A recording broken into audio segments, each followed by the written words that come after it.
Imagine you're walking down the street, right? And you see this crisp, perfectly guaranteed $5 bill just sitting there on the sidewalk. Oh, yeah, the classic free lunch scenario. Exactly. All you have to do is bend down and pick it up. But the moment your fingers actually touch the paper, the city automatically deducts like a $2 bending fee directly from your bank account. Right, just for the privilege of reaching for it. Yeah. And then the sidewalk management company charges you a $1 infrastructure access fee. And just as you finally pull the bill toward your pocket, a guy on a bicycle speeds by and just snatches the remaining $2 right out of your hand. You with absolutely nothing. Less than nothing, maybe. You did the work, you saw the opportunity, but the environment itself was essentially designed to siphon away the value before you could capture it. And that is exactly what we are getting into today. Welcome to our deep dive on the invisible physics of prediction market arbitrage. That analogy, it is just the perfect visualization of what we are dealing with. We are dissecting an ecosystem today where the surface level math looks incredibly inviting, but the underlying mechanics are brutally, almost hostilely complex. Because usually, like when you look at a financial opportunity, you expect clean math. You expect basic arithmetic. We do. You expect 1 + 1 to equal 2. Right. So you log onto one prediction platform and you see a yes share for an event, say like a specific policy passing next month, and it's trading for 40 cents. Then you glance over at a different platform and the no share for that exact same event is sitting there at 55 cents. So you buy both. Yeah, you buy both. 40 cents plus 55 cents is 95 cents. And no matter what happens in the real world, whether the event actually happens or not, one of those shares is going to pay out a full dollar. It's a guaranteed outcome. Guaranteed. Yeah. You spend 95 cents, you get a dollar. It feels like a completely risk-free 5% profit. Just, free money waiting to be scooped up by anyone paying attention. And it is deeply comforting to the human brain to see numbers perfectly aligned like that. We are just wired to spot patterns and exploit those kinds of inefficiencies. Oh, absolutely. That binary certainty, knowing that you hold both sides of the coin and you still come out ahead, that is the holy grail of trading. It is the literal definition of arbitrage. Okay, let's unpack this. Because what looks like a pristine 5% spread on your screen is, it's actually a highly orchestrated trap. A very elaborate trap. Yeah, between you and that guaranteed profit lies just an absolute gauntlet. We're talking fees, cross-chain logistical nightmares, and hidden architectural risks that can, and honestly regularly do, wipe traders out entirely. Wiped out to zero. To zero. So today, our mission is to completely map out this gauntlet for you. We are taking you straight into the engine room of decentralized finance to show you what actually happens to your money when you try to capture that perfectly clean spread. Because when we really break down the mechanics of modern decentralized finance, or DeFi, that visible spread you see is genuinely just the tip of the iceberg. It's just what they want you to see. Exactly. Beneath the waterline, the sources we're looking at have identified 3 distinct layers of costs and friction. And these layers actively, relentlessly eat away at your margin. The math you see on the screen almost never translates to the money that actually lands in your wallet, simply because the screen isn't showing you the friction of the plumbing. Okay, so let's start with that first layer of friction. We're moving from the beautiful illusion of arbitrage to the immediate reality of what hits your wallet first, which is the platform fees. Right, the toll booths. Yeah, because none of these exchanges are running as public utilities, They're businesses. They have to monetize the activity happening on their rails. And to understand that fee landscape, we have to look at the specific environments these markets live in. On one end of the spectrum, you have a platform like Kalshi. Right, Kalshi is kind of the outlier here. It is the outlier. It is a fully regulated, U.S.-only platform. It operates entirely in fiat currency, so just regular U.S. dollars. And crucially, it is not built on Web3 or blockchain infrastructure at all.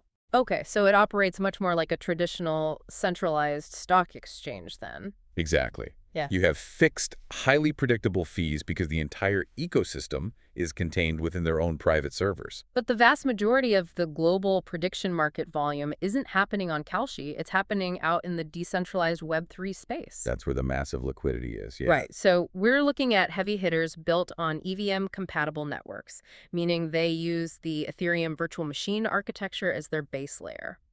These are platforms like Polymarket, Limitless, Predict.fun, and opinion. And this is where the fee structures completely deviate from anything you would ever see in traditional finance. They deviate wildly. Oh, completely. Yeah. On a traditional centralized exchange, you're accustomed to a flat fee. You execute a trade, you pay, say, 0.1%, and that's it, regardless of the asset, regardless of the time of day. Right. It's predictable. But in the decentralized prediction space, we encounter this phenomenon of dynamic fees. The toll you paid to execute a trade shifts constantly based on the specific real-time dynamics of the market you were trying to enter.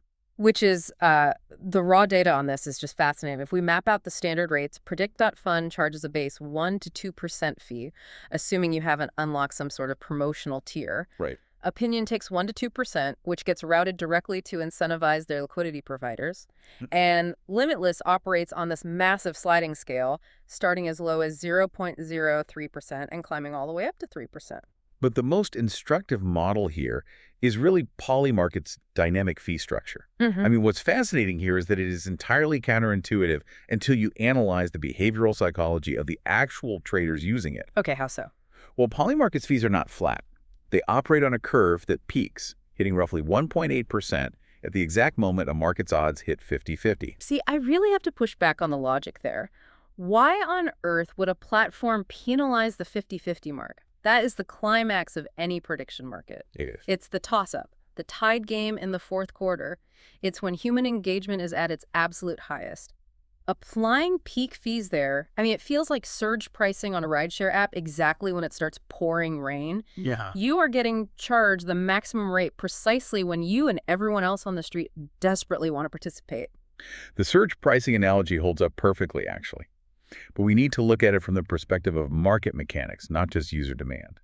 The 50-50 mark is the point of maximum entropy in a prediction market. Maximum entropy. Okay, explain that. It is where opinions are most divided, volatility is at its highest, and crucially, it is where arbitrage spreads naturally tear open across different platforms. The platform algorithm knows that if a market is perfectly balanced at 50-50, discrepancies are highly likely to appear between polymarket and its competitors. So the algorithm recognizes the presence of arbitrageurs and automatically charges a premium for access to that highly contested liquidity. They know the sharks are circling the blood in the water, so they just raise the price of admission to the feeding frenzy. That is exactly the mechanism. Now let's take that realization and apply it back to the clean math we started with. Okay. You have your 5% risk-free spread, right? Yeah. To capture it, you must execute two distinct purchases. You buy the yes on polymarket and the no on Predict.fund. Right. If you are entering that peak 50-50 volatility window on polymarket, you are paying 1.8% in fees. Then you cross over to Predict.fund and pay another 1 to 2%. You have just triggered a double fee scenario. Man. Which means 3 to almost 4% of my theoretical 5% profit is just vaporized at the door. I haven't even finalized the trade, and my margin is fundamentally crippled. Exactly. Your risk-free 5% profit has been instantly compressed into a 1% profit. And we have only dealt with the application layer so far. We haven't even paid the underlying network yet. That's brutal. Though, there is a critical tactical nuance here for anyone analyzing these systems. Polymarket deliberately waives fees entirely, so charging 0% on specific geopolitics markets to drive volume. And furthermore, they actually pay rebates to makers. Right. A maker being someone who places a limit order, providing liquidity to the order book, rather than a taker who uses a market order to instantly rip liquidity out of the book. Correct. By placing a maker order, you are actively building the infrastructure of the market, so the platform rewards you for that. That dynamic, avoiding taker fees by providing liquidity, is a fundamental survival tactic we will explore when we get to the math of profitability. But assuming you are executing a standard market arbitrage, you've now paid the platform toll. That brings us down to layer 2 of the gauntlet. We leave the application interface and descend into the actual plumbing of Web3, the blockchain infrastructure layer. We have to talk the concept of gas. Gas is the great silent margin killer of decentralized finance. It really is. To understand it, you have to understand that blockchains are essentially decentralized supercomputers. When you interact with a smart contract, whether you are granting it permission to access your wallet, or executing a token swap, or claiming your winnings, you are asking that global network of computers to perform a calculation and record the state change permanently. Right, and they don't do that out of the goodness of their hearts. No, The validators who run those computers do not work for free. You have to compensate them for their computational energy, and that compensation is called gas. And the ecosystem map here is highly fragmented. Polymarket operates on the Polygon network, where gas is settled using their native token, Matic, or the newer POL token. Limitless and Opinion are built on Base, which is an Ethereum Layer 2 network, so you pay gas in ETH. Predict.fun operates on the BNB chain, requiring the BNB token for gas. That's a lot to juggle. It is. But when you look at the raw data for these transactions, the gas fees appear, well, laughably insignificant. They are deceptively small. I mean, we are not talking about the massive $50 gas spikes you see on the Ethereum mainnet during peak congestion. Right. On Polygon, a transaction might cost literal fractions of a single cent. On Base, it fluctuates between maybe 1 and 5 cents. On BNB chain, maybe 3 to 10 cents. So as a trader, you are looking at your spreadsheet, you see a 5-cent network fee, and you completely dismiss it. You think, okay, I'm spending a nickel to facilitate a $100 trade. The friction is essentially zero. But that assumption completely ignores the mechanical life cycle of a decentralized trade. Yeah. A single arbitrage cycle is never just a single transaction. It is a sequence of highly specific sequential interactions with multiple smart contracts. A typical arbitrage play requires 4 to 6 distinct transactions. Let's break that sequence down for someone who has only ever traded stocks on a traditional brokerage app. Like, why does it take 6 steps to make one trade? It's a great question. If you are interacting with these specific smart contracts for the first time, you cannot just click buy. First, you must broadcast a transaction that explicitly grants the decentralized exchange permission to move the stablecoins out of your wallet.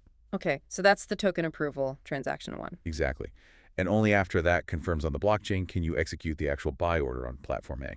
So that's transaction 2. Got it. Then you have to switch networks and repeat the process on platform B. Token approval is transaction 3. Executing the buy is transaction 4. Wow. And you still haven't actually realized any profit yet. Far from it. You have to wait for the event to resolve in the real world. Once the market settles, the money doesn't just magically appear in your bank account like it would on Wall Street.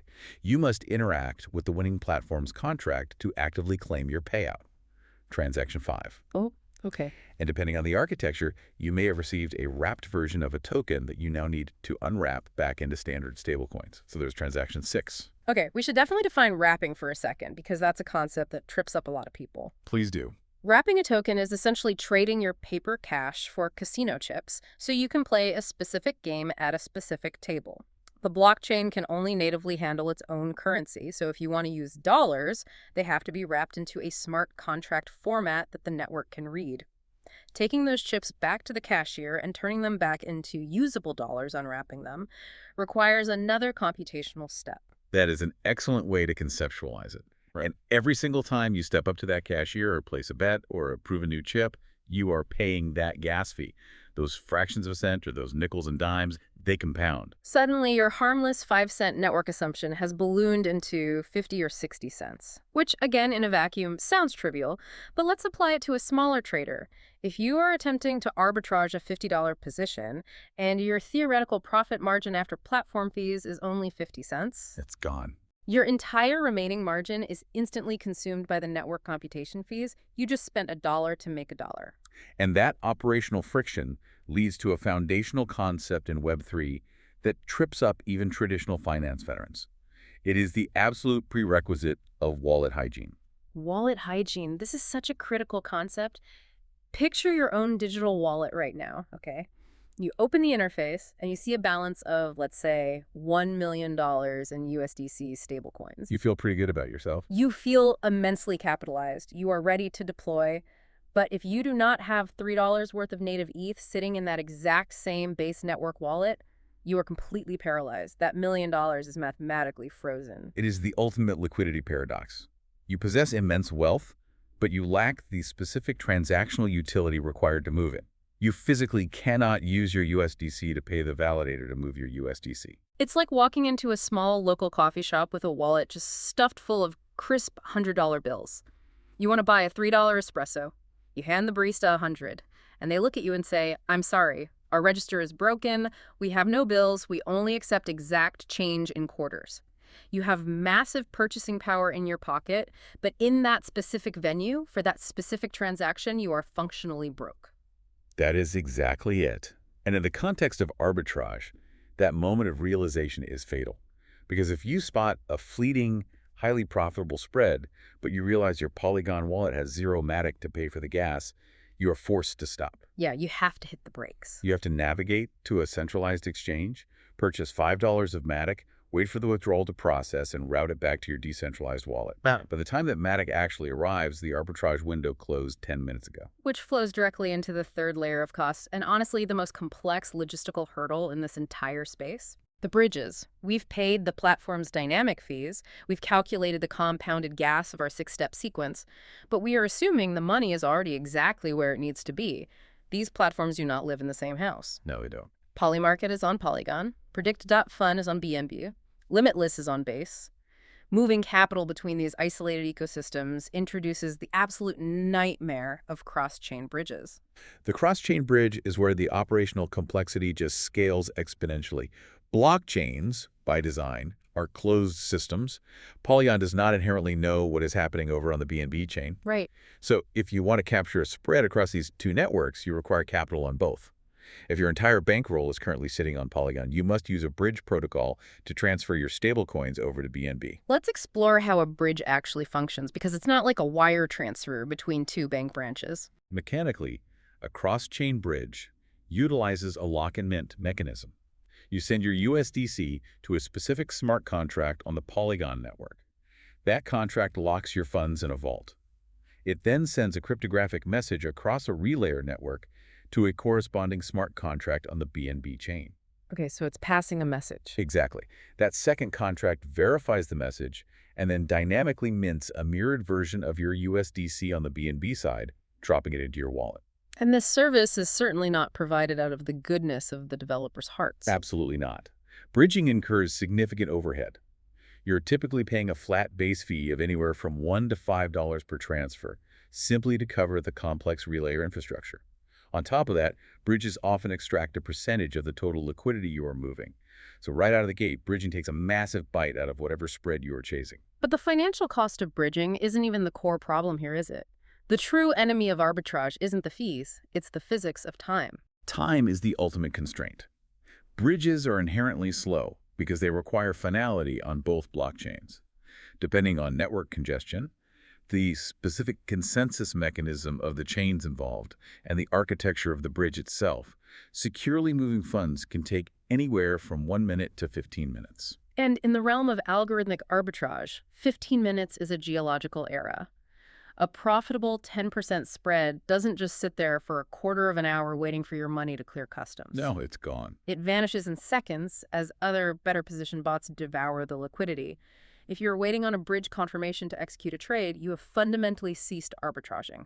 You are now just blindly gambling that the spread might miraculously still exist when your funds arrive. And crucially, that delay exposes you to the single most catastrophic vulnerability in decentralized finance: smart contract exploitation. Here's where it gets really interesting. The hack risk. We see the headlines constantly. Bridge drained for $200 million. Cross-chain bridges are historically the most targeted, most vulnerable pieces of infrastructure in the entire crypto ecosystem. They are massive honeypots. All right, because they hold all the locked funds from Network A while issuing the minted funds on Network B. If a malicious actor discovers a logical flaw in the code of that lock-and-mint contract precisely while your money is in transit, your capital doesn't just get delayed, it gets completely drained. The bridge collapses and your funds go to zero. Yep. You are taking on massive, unquantifiable platform risk just to move your money into position. So if bridging on the fly guarantees you'll miss the spread and exposes you to total capital loss, how does a professional operator actually function across multiple chains? The underlying logic points to an absolute golden rule for cross-chain arbitrage. You must systemically distribute your capital beforehand. You never ever chase a spread across a bridge. So if I want to run a strategy across Polygon, Base, and BNB, I literally have to fracture my bankroll. I pre-fund wallets on all three networks. I leave a substantial chunk of USDC sitting completely idle on Polygon, another chunk idle on Base, and a third chunk of USDT resting on BNB chain. Precisely. You sacrifice capital efficiency for execution speed. It is the only mathematical way to neutralize the friction of time. It's like trying to exchange currency at an airport kiosk while you are actively sprinting to catch a departing flight. You are desperate. The kiosk operator sees your panic and gouges you on the exchange rate. The transaction takes 5 minutes, and because you stopped, the gate closes and you missed the plane anyway. It's the worst of both worlds. You lost on the math and you failed the execution. The only way to travel smoothly is to visit your local bank 3 days before the trip and have the precise foreign currency in your pocket before you even step foot in the airport. Preparation is the only antidote to friction. And that preparation requires significant capital overhead. But let us assume for a moment that you are the perfect prepared operator. You have pre-funded your wallets perfectly across 3 networks. You hold the exact native tokens required for gas. You have meticulously modeled the dynamic platform fees. You are completely insulated from the friction of the plumbing. You see a pristine spread, and you execute. You're safe, correct. The terrifying answer is no, because surviving the plumbing just gets you to the starting line. The actual execution of the trade introduces what we have to categorize as the 3 deadly risks.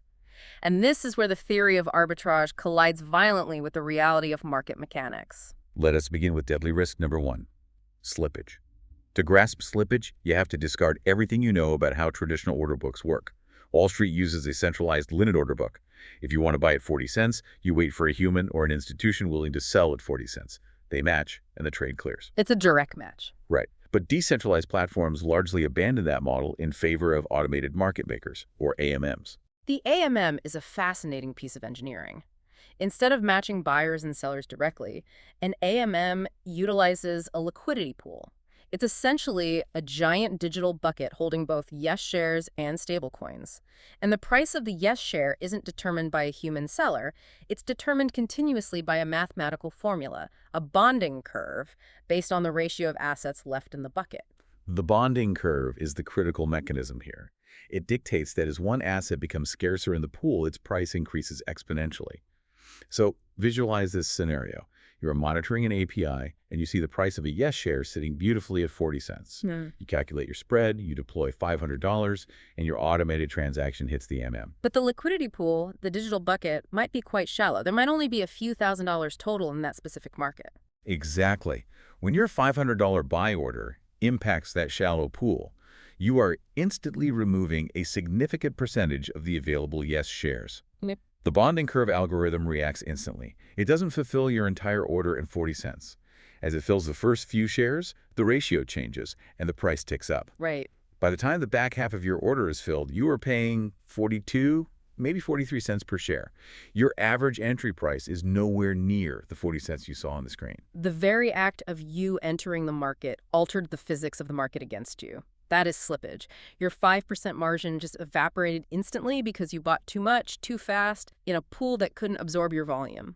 Slippage is the mechanism that violently punishes greed. And it forces arbitrageurs to constantly calculate liquidity depth. You know? cannot just look at the price. You have to calculate exactly how much volume you can force through the bonding curve before the slippage destroys your theoretical margin. Which is difficult enough. But deadly risk number 2. This is the concept that actually gave me a profound sense of anxiety when I was reviewing the mechanics of these systems. It's unsettling. It really is. It is termed resolution risk. And the data suggests this is the 90% killer. This is the unseen trapdoor that destroys the vast majority of amateur operators. It is the most catastrophic risk because it fundamentally violates the core promise of a hedge. The entire psychological comfort of arbitrage relies on the certainty that if you hold both sides of a binary outcome, you are completely insulated from the real world. Resolution risk destroys that insulation. Wait, I really want to slow down and walk through the specific scenario that illustrates this because it is the most vital lesson in this entire deep dive. Imagine a massive, highly liquid prediction market. The proposition is simple. Will the price of Bitcoin hit $100,000 before May 1st? It is a global question. Millions of dollars are flowing into it.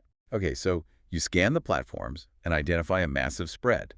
You buy the yes position on polymarket, banking on a price surge. Simultaneously, you buy the no position on predict.fund to cover your downside. Right, covering all bases. Your capital is deployed, you are perfectly hedged. If Bitcoin hits the target, polymarket pays out. If it fails, predict.fund pays out. You mathematically cannot lose. Or so the theory goes. But this is where we have to look past the title of the market and read the granular, legalistic fine print of the smart contract. We have to examine the oracles. The oracles are everything. The blockchain is a closed, blind system. It has no eyes, it cannot watch the news, and it cannot log into a brokerage account to check the price of Bitcoin. It requires a trusted data feed and oracle to inject real-world truth into the smart contract so it knows how to resolve the bets. And the fatal flaw is assuming that all platforms define truth using the exact same oracle. Let us look at the rules for this specific Bitcoin market. Polymarket's documentation explicitly states that for this market, their source of truth is the Binance Spot Exchange. If the price of Bitcoin on Binance touches $100,000 for a single split second, Polymarket's oracle registers the event and the market resolves as yes. But over on Predict.fun, their smart contract relies on a completely different data infrastructure. They use CoinGecko as their oracle, and CoinGecko is not a single exchange. It is a data aggregator. It pulls price feeds from dozens of different global exchanges, filters out anomalies, and calculates a smooth, volume-weighted average price. Now, inject extreme real-world volatility into those two different definitions of truth. Let's say it is April 29th, the market goes berserk.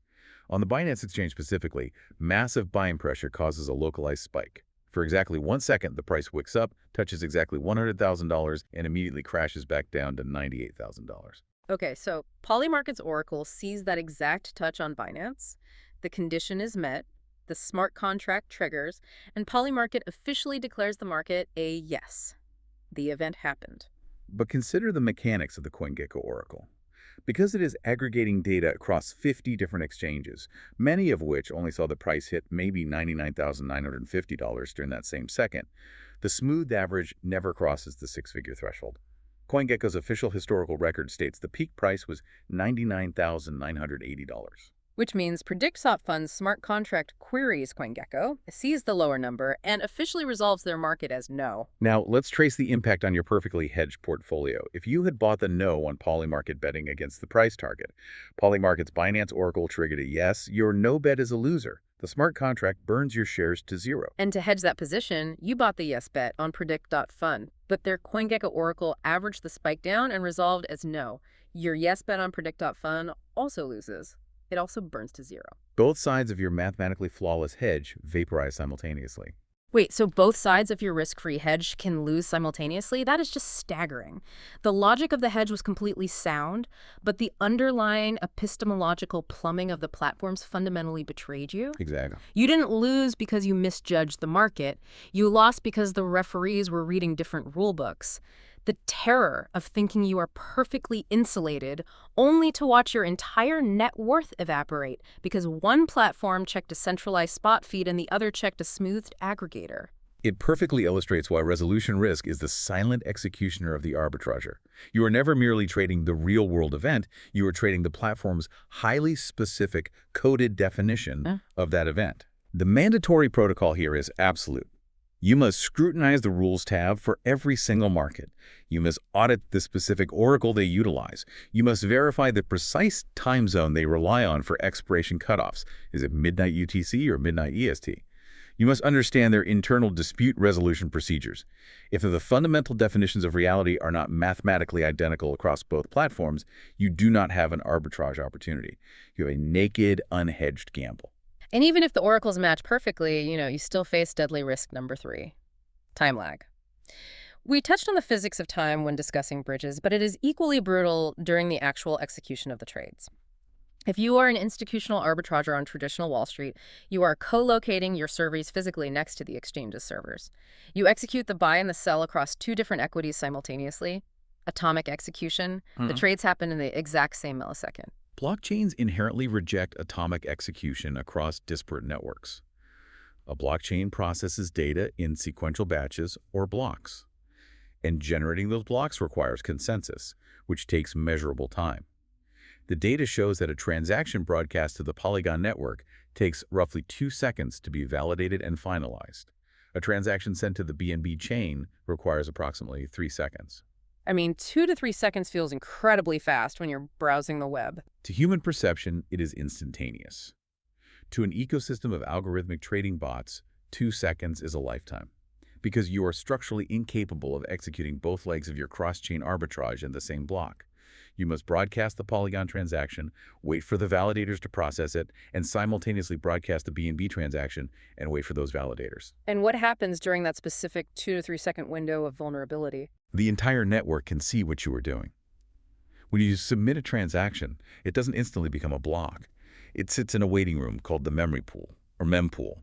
Sophisticated MEV bots, maximal extractable value bots, are constantly scanning this mempool.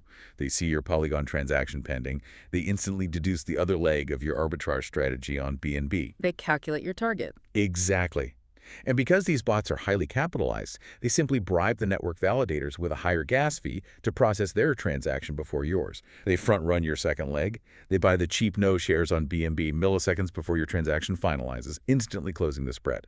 Your Polygon yes purchase goes through, but your BNB no purchase fails because the cheap shares are already gone. So you are left holding half a hedge. You are completely exposed. You bought the yes, but you missed the no.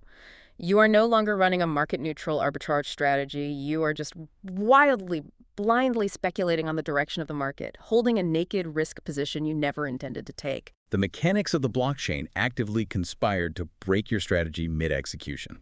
Okay, so if we take a step back and survey the battlefield we have just mapped out, we have spent the first half of this deep dive systematically destroying the myth of easy money. We really have. We have layered dynamic peak time platform fees on top of compounded smart contract gas fees. We factored in the capital inefficiency of avoiding cross-chain bridges, the immediate margin destruction of AMM slippage, the terrifying structural trapdoor of mismatched oracles, and the constant threat of MEV bots front-running your unatomic execution. Given all of that friction, how does the math ever actually work?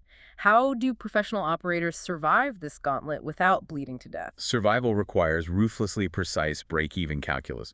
We have to transition from the theoretical spread to the realized hurdle rate. Let's aggregate the friction. So what does this all mean? Let's run the final tally.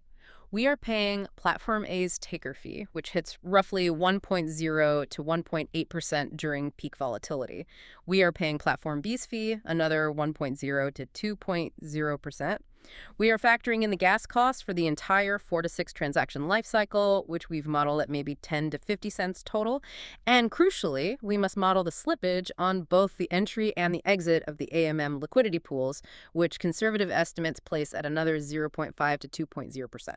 When you sum that cumulative friction, the grand total creates a structural hurdle rate of a massive 3 to 6%. That is your absolute floor. That is the exact percentage of profit you must generate just to overcome the drag of the ecosystem and break exactly even. Just to reach zero, to not lose money on the trade. Which means the conclusion here is incredibly stark. If you see a perfectly clean, beautiful 5% spread on your screen, you are looking at a mirage. Anything under a 5% spread is functionally a donation to the platform operators and network validators. You aren't a trader capturing alpha, you are an unwitting philanthropist subsidizing Web3 infrastructure. The illusion of the 5% free lunch is mathematically dead. True, extractable profitability in this environment only begins when you identify a gross spread of 7 to 10%. And as you can logically deduce, a 10% dislocation across two global, highly liquid markets is a massive, glaring inefficiency. It represents a fundamental breakdown in market pricing. Spreads of that magnitude do not appear often, and when they do materialize, the ecosystem hunts them to extinction in fractions of a second. So the obvious question becomes, how do you actually capture a 7 to 10% spread before the swarm consumes it? Or, failing that, how do you artificially widen your own margin by reducing that 6% hurdle rate? There have to be specific mitigation tactics employed by the professionals to tip the scales back in their favor. There are highly specific operational tactics, yes, because while you cannot dictate the behavior of the market, you have absolute control over your execution costs. The primary strategy involves a fundamental shift in how you interact with the order book.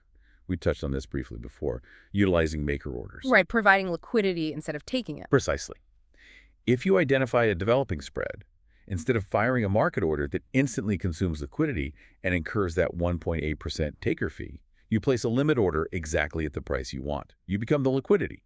Polymarket, for instance, charges 0% fees to makers. But the inherent trade-off there is the physics of time again, isn't it? A limit order is passive. It sits on the book waiting for a counterparty to agree to your price. While you are sitting there waiting to be filled and save your 1.8%, the entire 10% spread might violently close as other bots eat the market orders. It is an excruciating game of chicken between fee minimization and execution certainty. It is a profound risk management decision. Another tactical layer involves hunting promotional structures. Predict.fund, for example, aggressively pursues market share by periodically running zero-fee promotional windows or offering substantial cashback rebates paid out in USDT stablecoins based on your trading volume. Oh, that makes a huge difference. It does. If an operator can successfully align their arbitrage execution with these specific promotional windows, they artificially lower their break-even thresholds from 6% down to perhaps 2%, massively expanding the universe of profitable trades. And then there's the most blunt force tactic of all, which simply requires massive capitalization, increasing your fundamental position size. We noted earlier that network gas fees, the cost to use the blockchain supercomputer, are entirely flat. The validator does not care about the size of the payload. The computation required to move $50 is identical to the computation required to move $5 million. Exactly. So if you pay 50 cents in gas to arbitrage a $50 position, that flat fee just consumed a full 1% of your working capital. Your margin is devastated.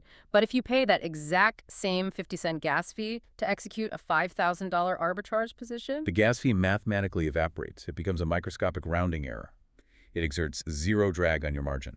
which implies that this entire ecosystem is fundamentally mathematically engineered to be a whale's game. The deeper your bankroll, the lower your proportional operational costs, and therefore the smaller the gross spread you need to be profitable.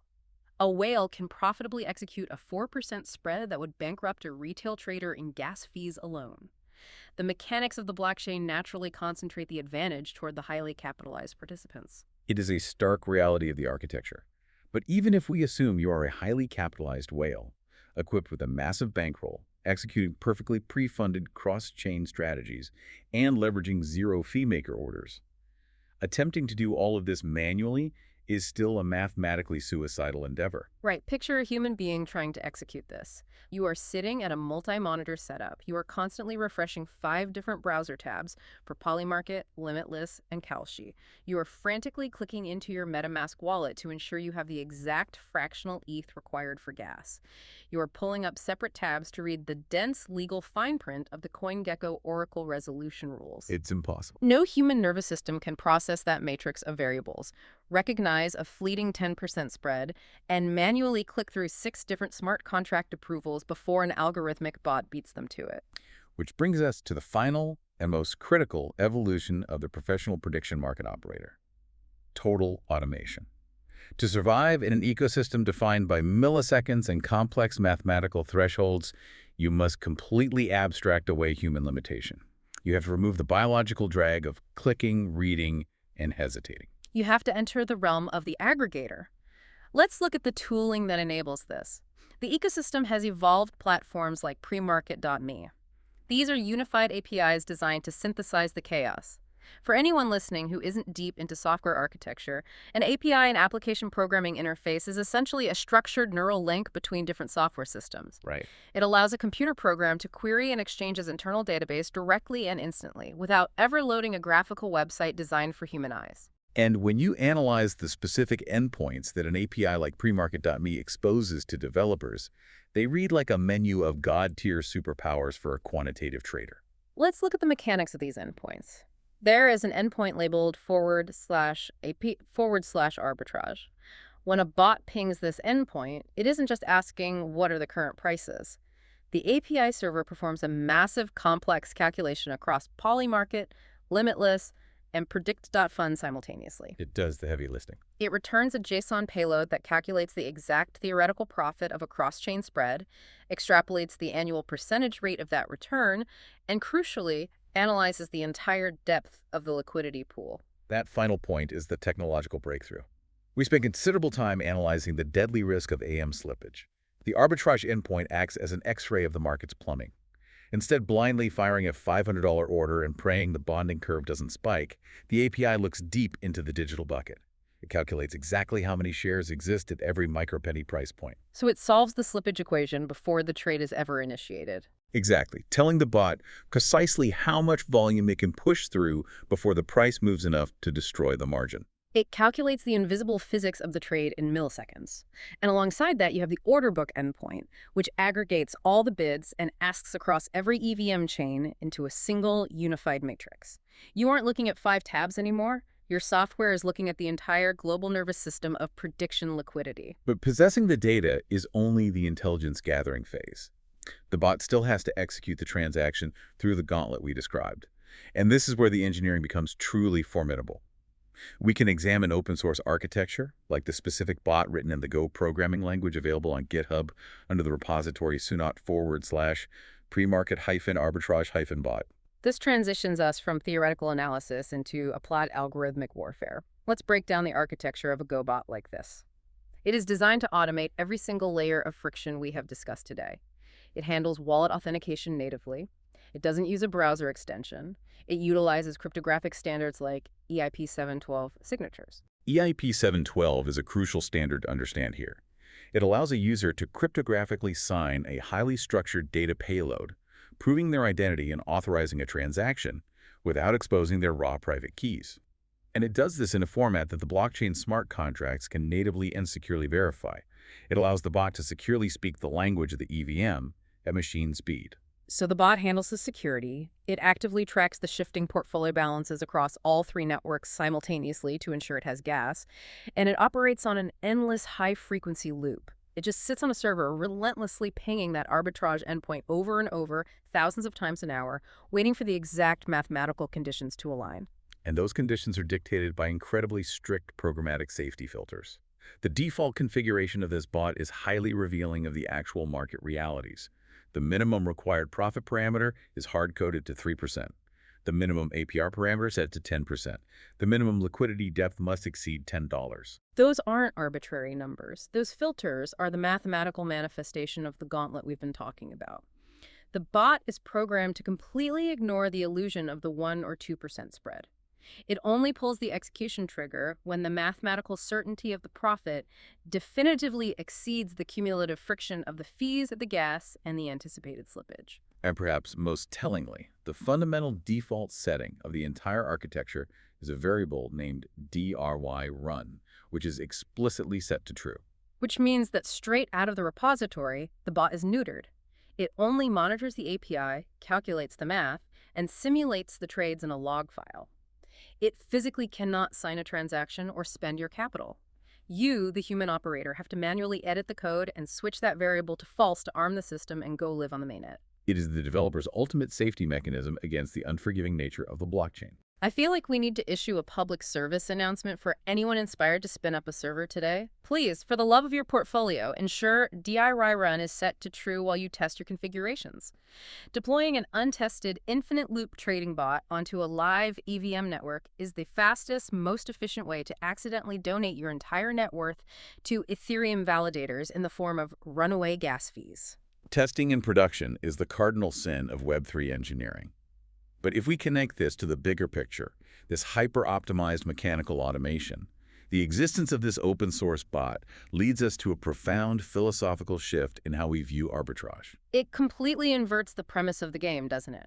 Because everything we have spent the last 50 minutes dissecting, optimizing the gas limits, pre-funding the cross-chain bridge wallets, pinning the unified APIs, tuning the Go language execution loops, in the highest echelons of quantitative trading, all of this staggering mechanical complexity is classified simply as hygiene. Hygiene, like brushing your teeth or washing your hands. Exactly. It is not an advantage. It is the absolute bare minimum baseline requirement simply to not rot away and die in the market.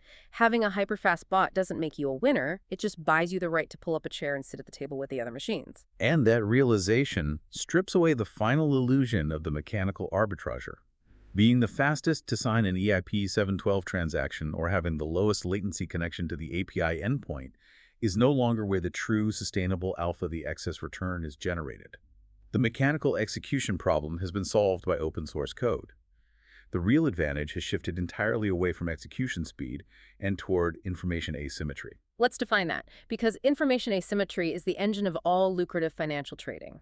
It means you possess a piece of data that the rest of the market does not yet have, or, more importantly in this context, you have the architecture to process and understand the implications of that data sooner than the collective market, allowing you to act with supreme conviction. To conceptualize this, you have to ask yourself why a massive 10% pricing inefficiency suddenly opens up across two highly scrutinized platforms in the first place.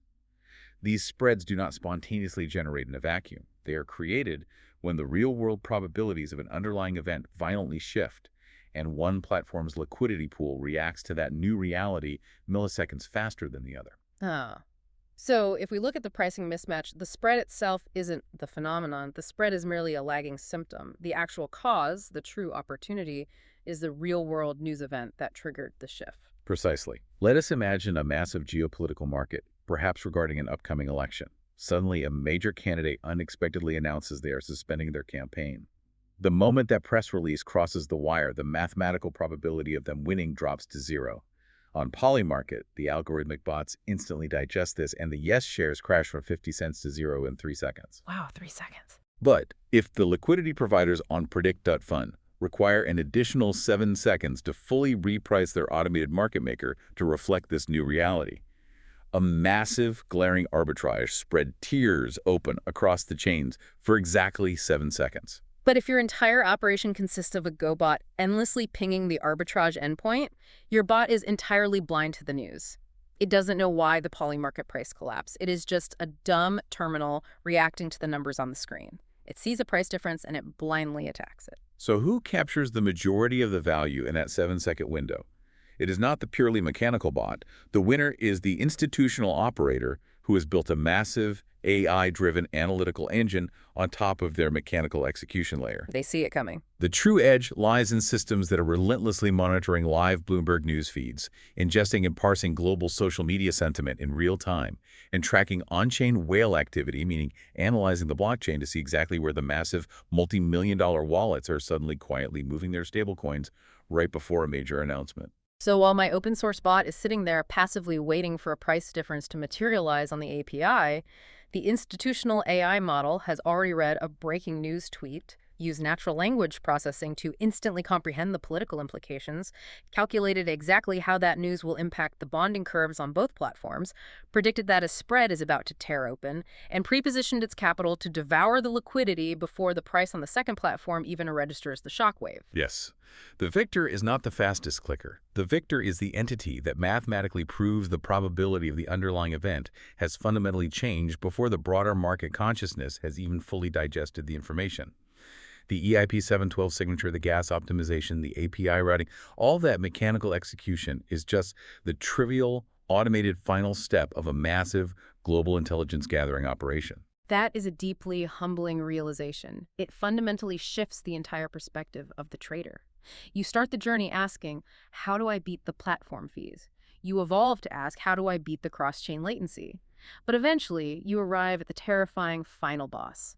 How do I mathematically beat the collective AI-augmented intelligence of the entire internet? Which represents the true, unyielding nature of any highly efficient, hypercapitalized financial market.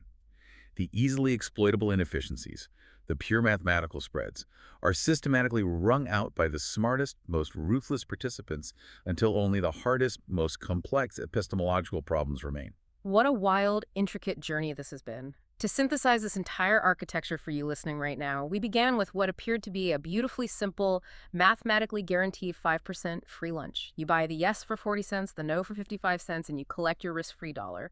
But we have systematically demonstrated how that simple arithmetic is a carefully constructed trap. We stripped away the illusion, layer by excruciating layer.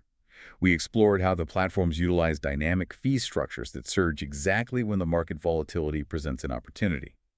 We mapped the invisible toll of the blockchain supercomputer, proving how compounded gas fees across a 6-transaction lifecycle can bleed a narrow margin entirely dry. We confronted the brutal capital inefficiency of avoiding cross-chain bridges because waiting 15 minutes for a relay or network guarantees you miss the trade and exposes you to catastrophic smart contract hacks.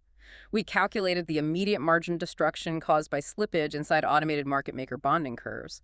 And perhaps most importantly, we uncovered the absolute terror of resolution risk, the realization that the fine print discrepancy between a Binance spot price and a CoinGecko smooth average can cause both sides of your perfectly hedged portfolio to burn to the ground simultaneously. And ultimately, we concluding that surviving this gauntlet requires abandoning manual trading entirely in favor of API-driven EIP 712 authenticated execution bots. Yet even that infrastructure is mere hygiene, a prerequisite to compete against the true apex predators leveraging AI-driven information asymmetry. Whether you are actively deploying capital into decentralized crypto markets or you are simply analyzing complex data systems in your day-to-day profession, the universal lesson here is profound. True expertise is defined by the ability to understand the hidden layers of a system. You must relentlessly look beneath the visible spread. The numbers you see on a dashboard are merely the output of a deeply complex ecosystem. They are never the ecosystem itself. The visible spread is not the opportunity. The visible spread is the bait. I want to leave you with one final provocative thought to ponder, building directly on the ultimate conclusion of our analysis today. We have established that the true edge in prediction markets has evolved away from human intuition and mechanical speed and is now dominated by AI-driven analytics capable of ingesting and parsing global news faster than humanly possible. If that is the case, are these decentralized markets truly aggregating human wisdom to forecast the future? Or have they simply become massive, highly capitalized arenas designed to measure which specific AI language model can read and react to a press release the fastest?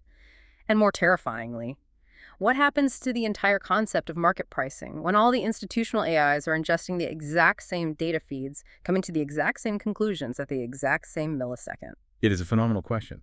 When the friction of information asymmetry completely collapses into a singularity, the fundamental nature of the market is permanently altered. Thank you so much for joining us on this deep dive into the invisible plumbing of decentralized finance. Keep questioning the obvious numbers, always read the fine print of the Oracle resolution rules, and we will catch you on the next deep dive. Remember, if the financial math looks perfectly clean, perfectly risk-free, and entirely without friction, you are almost certainly missing the hidden layers.